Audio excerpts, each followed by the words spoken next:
Are we live? Yeah, we're rolling. Keith is always trolling my posts on this podcast, and he's saying, "Oh, it's too short. Oh, it's too long." You know the deal with YouTube. I mean, it's like, what's it, like 10 minutes and then they break it up, or is it? Yeah, there is a a study of like how long a YouTube video could be without someone losing their freaking mind. That too. It's our only way of communicating right now, so we have no choice. But I'm sure people are dying for live music, live interaction, all that stuff. Yeah, well, where do you think that's going? I think it's going to come back. I think once the vaccine is sort of underway, I think people are going to be itching to go see live concerts. That's true. I think we're actually going to have a good year. I do. Yeah, there's no more 12 people around one mic. That's not happening. No. So, I know a couple of the people within our committees had done some like big sessions, but they all had, I think Keith maybe even did this, like plastic barriers and plexiglass barriers in between each singer, and it had to be like in one of those big orchestral rooms. There's no more tiny booths. It's not happening. Keith did this where? Keith, where'd you do it? It was on 37th Street, as a matter of fact, right in the same block. Right down the street from Smash Studios. Uh-huh. But yeah, it was about 12 singers, 12 of us all together. They had everybody spaced out now, but it was a thing for the David Lynch organization. Right. And it was on YouTube. You can still find it on YouTube because we sang some stuff with Sting and why didn't you tell me about this? I didn't know about this. Did it air? You don't remember anything. I told her about it, but she doesn't remember anything I told her. Yo, so I don't even know where you guys came from before New York. Well, I know where everybody else came from. I was born in Richmond, Virginia. So I was born there, but moved to Teaneck, New Jersey, I think around age 3 or 4. So all of my schooling was in Teaneck. I lived in Dumont, so it's the next town over, 2 towns over. Oh, yeah. What about you, Keith? Native New Yorker. Are you really? You should know the score by now. I knew she was going to sing it. I knew Here's a native New Yorker. Okay, so you're both pretty much native New Yorkers, because LaJuan moved here when she was 3. Yeah, I was born right down the street. I still live where I was born. It's a very exciting life for you, Keith. Mm-hmm. How did you get your start in the business? How did you know you wanted to be in the music business? All right, you want me to go? So, okay, I was not born with a passion for singing. I fell into the music industry because my grandmother, she had a modeling business in New York, and she would have a lot of big fashion shows in the city at the big hotels like the Plaza and the Waldorf Astoria. And I'm probably around age 12, 13 or so, she would make me basically get up and sing to fill time while the models were changing their clothes. That's how I got started. And literally, I would sing at one of her fashion shows and with a piano player. We'd do a couple of standards or whatever, and then the models would come back out. And then that piano player, whatever, would say, hey, you want to come do this other gig? And I'd do that other gig. And then I'd meet a guitar player there and said, hey, you want to do that session? So literally, my whole career has been a domino based on just being part of my grandmother's business. So it was kind of a passion at first when your grandmother asked you to sing. It was her passion. It wasn't my passion. But don't you think, like, in the beginning, like, there was a little passion? Like, in the beginning? No, absolutely not. Not? Very controversial. We're going to have to come back to this after That's Keith the truth. You didn't know that about me, did you? No, after Keith tells me how he got his start. Being in an after-school program called Boys Harbor and taking singing lessons, tap lessons, drums, guitar, bass, flute, violin, viola, whatever, and into acting and then into singing because I couldn't get an acting job. And this woman suggested that I had my acting wasn't that great. I mean, but singing, you have a beautiful voice. So. But you did get an acting gig, didn't you? At least one? No. Never? I didn't get no. I know the last name was I want to say Kuno Spanios or something like that. I never trust a guy like that. Right. What did I know? I was I wasn't even in junior high. Myself and this other guy who was doing a lot of commercials, and he ended up in the series. I know this is definitely before your time, Ethan. Yeah. A series called Baby, I'm Back. You sure you never got an acting credit, dude? No. Have you looked it up?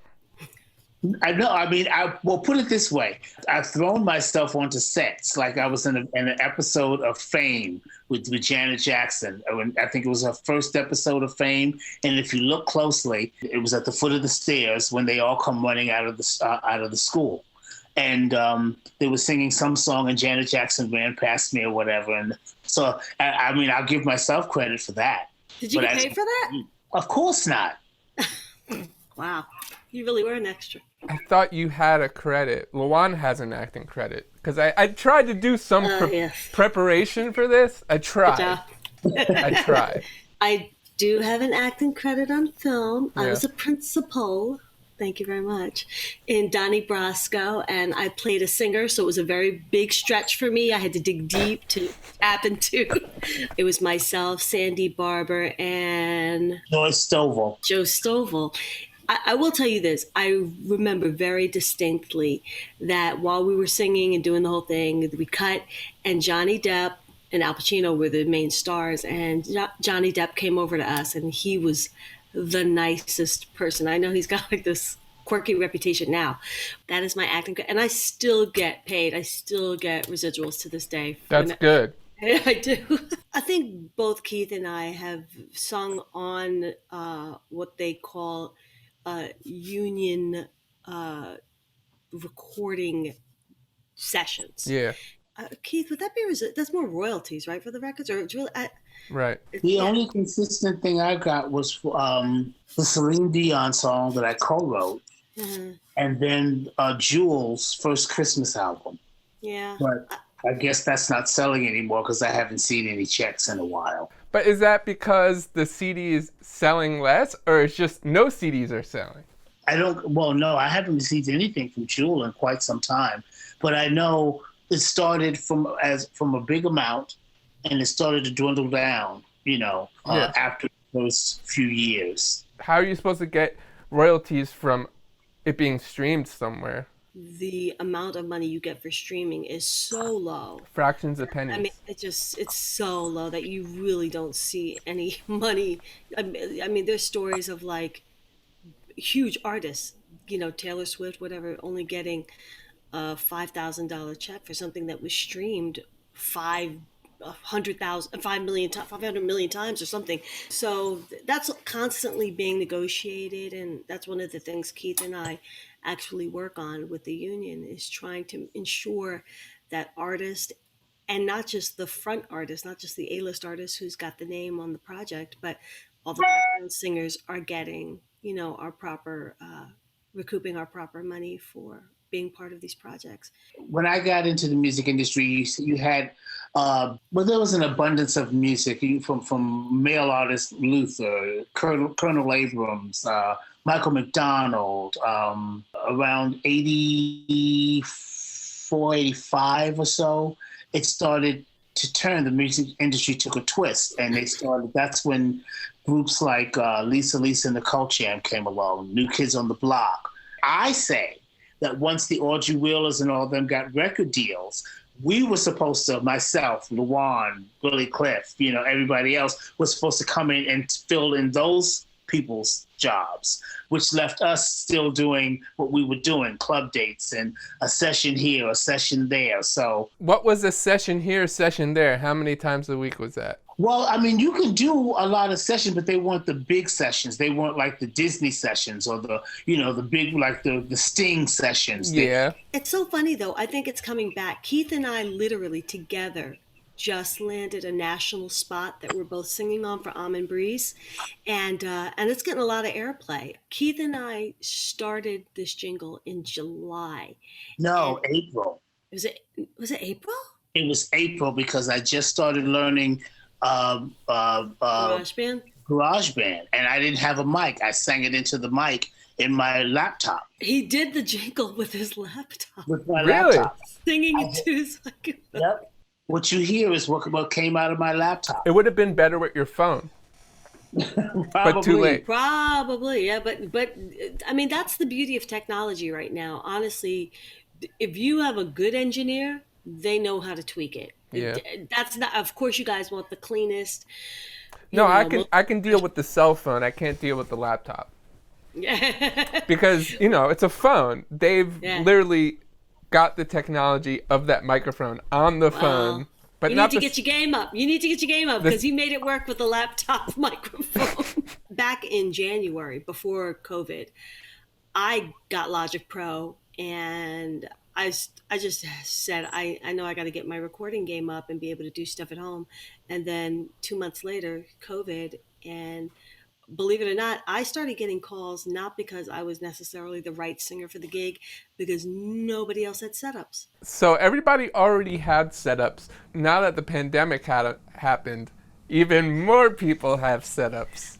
But singers who are just solo singers, who aren't really, writing, playing piano or guitar or whatever, is not as many as you would think.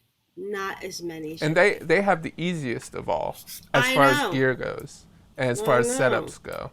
I'm telling you though, I know a lot of people using that Blue Yeti mic, and that mic sound for a USB mic, it's not bad at all. I mean, it's crazy. Technology's crazy.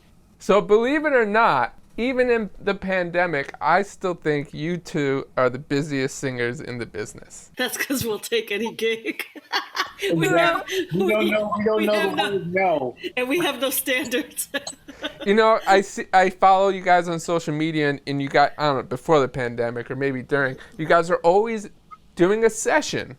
Who does sessions anymore? Who gets hired to just come in and sing on other people's shit, Well, no, those stuff, probably some of those sessions or some of those pictures you saw, we do a lot of parodies for iHeartRadio. Oh, that's a good gig. It's literally about maybe a half hour of work, because you don't even do the whole song. You just maybe sing the chorus or a verse and a chorus of the song. Yeah, I know these things.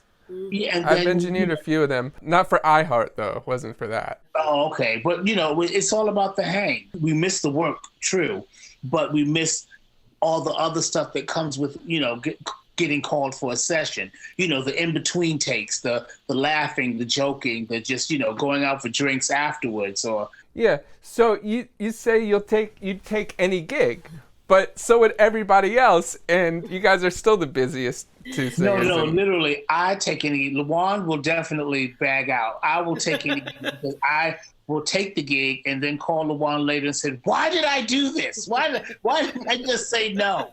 Well, I'm happy that you guys are the busiest two singers in New York. You guys actually bring what you're hired for. Yeah, you are biased, though. That's hard. Ethan, you're biased. How am I biased? Because you've known us since you were like 10 years old. Well, I tell myself this all the time. I said, being in the music business is like being in a really bad relationship that you shouldn't be in, but the sex is turning you out. Yeah. Because you know that you shouldn't be there, but you keep going back because the sex is just wearing you out. You're like, I need a little bit more. That's really deep, dude. That's really deep. Thank you for that analogy. No, it really is. I appreciate you doing this with me. Man, this is great. Thank you for asking. Yeah, well, Keith is trolling all my other interviews, so I had to get him on. Because you have great interviews. I mean, the interview you did with Clyde, I wanted more of that one.